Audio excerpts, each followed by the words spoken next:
এই যে আমাদের পাশে যে গাছটা দেখছো, এই গাছটার যে ফল হয় সেটা দিয়েই মূলত মদ বানানো হয়। তো আমাদের মনে কিন্তু অনেকের কৌতূহল থাকে যে কিভাবে মদ বানানো হয় বা কি দিয়ে মদ বানানো হয়। এই হচ্ছে সেই গাছটা। মূলত এই যে আমরা যেখানে থাকি, আমরা থাকি হচ্ছে রাজস্থানে। তো রাজস্থানে এই গাছটাকে বলা হয় মৌরা গাছ, আর আমাদের বাংলা ভাষায় বলা হয় মহুয়া গাছ। এখানে কিন্তু সব আদিবাসীদেরই বসত। দেখো ওই যে ছোট ছোট কুড়ে বাঁধা, এখানে আমরা একটু ঘুরতে এসেছি। আমরা যেখানে থাকি তার একটু পাশে। আর এই দেখো আদিবাসীদের একটা মেয়ে, এর নাম কি? কারিশা। इसका নাম মানে এর নাম হচ্ছে কারিশমা। তো এইখানে এসেছে। হ্যাঁ চলো তোমাদেরকে আর একটু ঘুরে ঘুরে দেখাই। দেখো এখানে সাপ, মনে হচ্ছে সাপের গর্ত, কি জানি কিসের গর্ত।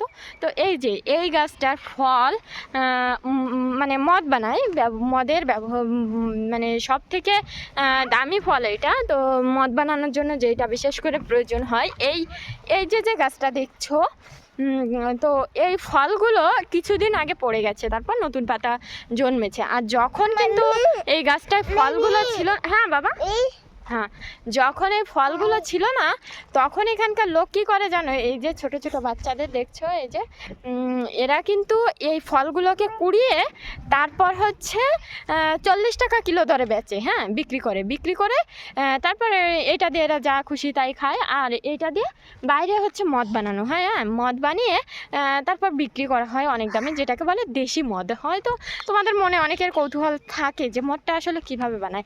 আর এইখানে আসলে মদ না খেয়ে যে যার মতো মদ খেয়ে ঘুরে বেড়ায়। হ্যাঁ আমি এই যে ডাইরেক্ট বলছি, হয়তো কি জানি কপিরাইট দিয়ে দেবে কিনা, কিন্তু তারপরেও বলছি যে যার মতো খেয়ে ঘুরে বেড়ায়, নেচে বেড়ায়।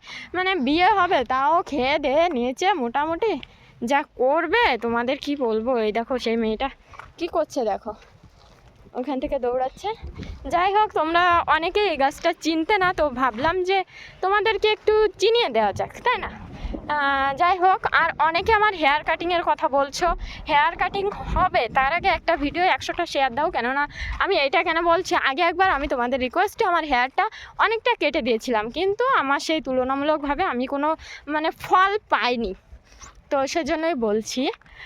যাই হোক, আমার পুরানো সাবস্ক্রাইবাররা সবাই আবার বলছে হেয়ার কাটিংয়ের ভিডিও দেওয়ার জন্য। হ্যাঁ বাবা, আর এই কে বলো তো, তোমরা অনেক আগে দেখেছো তোমাদের সেই ছোট্ট প্রভৃত যার ভিডিও আমি দিতাম, সে কিন্তু আজ অনেক বড় হয়ে গেছে। দেখো 2 বছর হতে গেছে।